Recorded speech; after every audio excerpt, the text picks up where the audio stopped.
We're living through a 70-year high when it comes to the tax burden. I'm very interested, and it's something I did as Home Secretary, in raising taxes and charges on businesses that employ foreign workers. And we know the British people have voted time and time again to lower overall numbers. And we have unprecedented numbers of foreign workers coming in. £12 billion of taxpayer money goes towards the railways every year.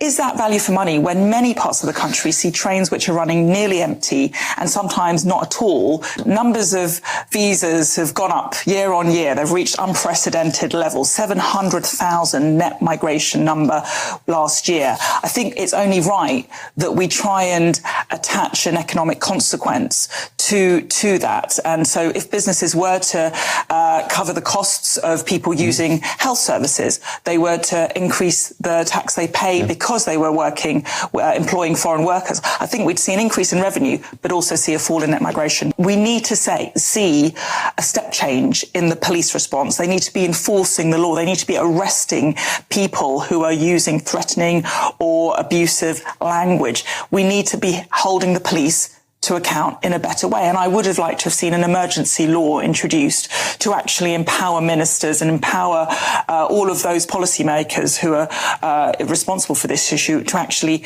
take steps to restrict some of these marches. You know, this has been going on now for 4 months. It's become a weekly fixture. Parts of London have become, no-go areas for Jewish people. And was Lee Anderson wrong to say that Sadiq Khan is controlled by Islamists?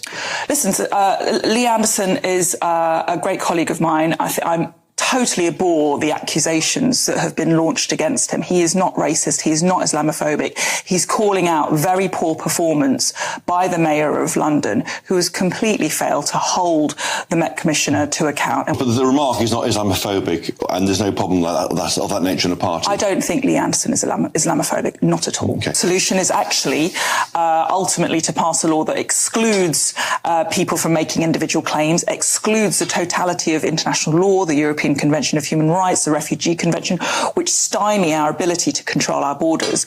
Pass it via emergency measures, i.e. more quickly than is currently being done. So we get it on the statute books and we can actually operationalise flights to Rwanda on a large scale with large numbers of passengers and on a regular basis, because that's the only way we send the message that coming to the UK on a small boat will not lead to a life in this country. I worry very much for the prospects of our party, not just at the local elections, but also at the general election. But more than that, I worry about Labour taking the reins of power in this country. I think they would do untold damage to our economy. I think that they would be very weak, that Keir Starmer would be incredibly weak in terms of this rising threat from extremism. I don't think he will be able to control his party. And I think when it comes to standing up for Britain and standing up for British people, Labour will be a total and utter failure. And that's what worries me the most.